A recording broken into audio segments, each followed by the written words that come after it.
When Ariel responded to Dana White, he was at the peak. He was getting 10-7s versus Brendan Schaub, Dylan Dennis, and even Dana White. That's where he was at his peak. The incident, what are your kids gonna say about you? Perfect counterpunch. It landed cleanly. I'll raise the same freaking question that he raised about me back in 2016. What are your kids gonna say about you? What are your kids gonna say about your legacy, about the way you treat fighters, about the way you treat people, about your business practices? What are your kids gonna say about that video? Problem was, it almost seemed like he knocked the opponent out, the ref stopped it, and he kept trying to fight afterwards. He kept trying to land punches. And I think people are seeing he has a hidden agenda.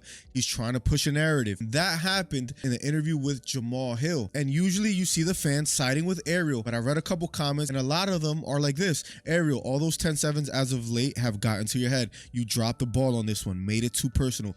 Ego at the door next time. When he was speaking with Jamahal Hill called him out, something that Ariel does to other fighters and other people. Jamahal Hill says, hey, I won the belt. And you're saying, oh, Harry Prohaska is still potentially the best light heavyweight, but I'm the one that holds the title. This is where he messed up. Ariel then goes, well, I didn't call you out. As if this is a good response.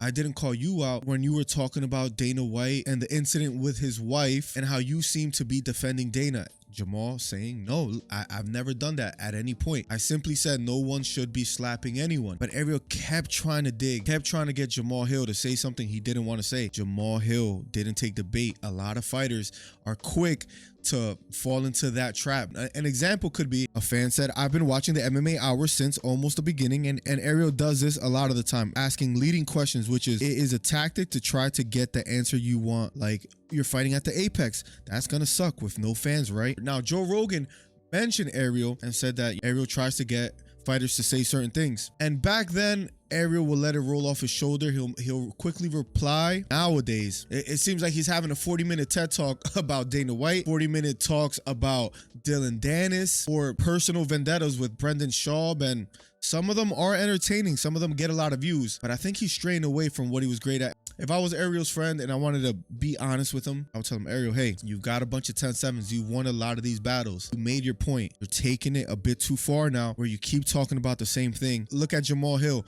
He's talking about the light heavyweight championship and you're still talking about Dana White. It comes off as if you have a certain agenda that you're trying to push. Back off a little bit. Go back to where you're great at, interviewing fighters and not focusing on the negativity. He accuses Dana White of the Power Slap League and maybe losing focus on the UFC. You see Islam Makhachev complaining that this fight with Volkanovski is not getting enough promotion. Could seem like Dana White's distracted, right, from what people want him to focus on, what he's great at, and that is running the UFC. Ariel will criticize that, but I think he's doing the same thing. Is he being hypocritical a little bit? Yeah, I think so. Where he's starting to focus on personal problems with the Joe Rogans, the Brendan Schaubs, the Dana Whites, instead of focusing what he's great at, having good relationships with the fighters, asking them good and tough questions without leading them or without trying to push his own narrative, is my opinion. So the last thing I would say is, Ariel, if I'm speaking to Ariel directly, you're great at what you do. You used to be that nerd that was on the floor asking the questions that everyone was scared to ask, to not only fighters, but to promoters and people in the business like Dana, Scott Coker, and fans loved you for not trying to appear as a tough guy, but instead asking the tough questions and truly appearing that you were passionate about the sport. And when you talk about other things, and I'm not saying don't talk about other things, but when you're talking about other things for 40 minutes, people are starting to notice and they're starting to call you out. Those are my opinions. Let me know in the comments below. Is Ariel Helwani losing his fastball? Is he getting distracted? Or is he doing what he should be doing? Is he doing the right thing and responding to all the haters? And if you were him, you would be doing the same thing. Let me know in the comments below. Subscribe. See you in the next one. Peace.